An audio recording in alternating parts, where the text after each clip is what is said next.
On a retrouvé une équipe de City qui, quand elle va de l'avant, est par moments complètement éblouissante. Celle que l'on avait vue en fait contre la SM dans ce match aller complètement dingo qui s'était fini sur le score de 5-3.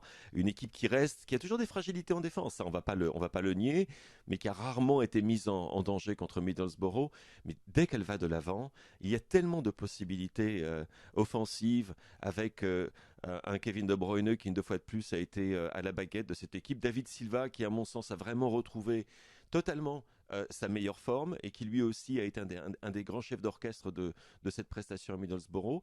Et même quand les choses se passent un petit peu moins bien dans le réalisme, la finition, comme c'était le cas hier au Riverside Stadium, où Leroy Sané a manqué un nombre d'occasions invraisemblables, où Raheem Sterling a glissé 2 ou 3 fois au moment où le but était offert à lui, je peux vous garantir que ça fonctionne absolument superbement, ça fonctionne, je dirais, un petit peu comme en tout début de saison, lorsque cette équipe sortait de sa préparation avec Pep Guardiola et qu'on avait l'impression qu'elle était tout simplement irrésistible. Alors je ne vais pas vous dire qu'elle va s'imposer largement à Monaco, pas du tout. Après le match aller, on ne va pas faire ce genre de commentaires. Ce que je vais vous dire par contre, c'est qu'elle est en excellente forme, en excellente condition.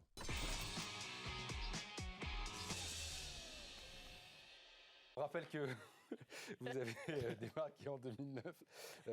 Vous aviez avoué ne rien connaître à l'athlétisme. Vous quittez la DTN sur un bilan historique. Quel regard vous portez sur tout ça? On l'entendait dans votre discours. Pas de pseudo-modestie, pas de comédie humaine. Je suis très fier. Très fier et très heureux parce qu'ils nous ont fait vibrer, ils ont donné, ils ont en tout cas été eux-mêmes. Ce n'est pas une question d'image, c'était une belle équipe de France, respectueuse avec des valeurs, l'humilité, le partage, le respect et surtout le dépassement de soi quand on porte ce maillot de l'équipe de France.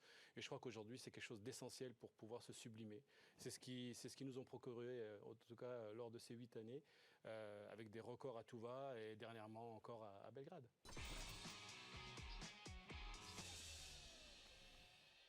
On revenait là cette fois-ci sur une victoire, ou presque en tout cas une médaille. La semaine dernière, les championnats d'Europe en salle à Belgrade. Deuxième place, médaille d'argent sur le 60 mètres haies. Pour un centième seulement, ça s'est joué.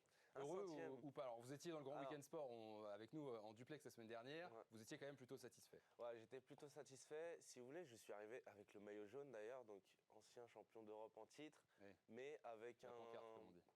voilà, mais disons avec un corps qui me faisait peur. C'est-à-dire, je suis arrivé avec une douleur à la jambe et avant la course, et si vous voulez, je pouvais courir à 100%, mais toujours avec cette crainte assez psychologique de me dire que peut-être que je vais pas finir la course.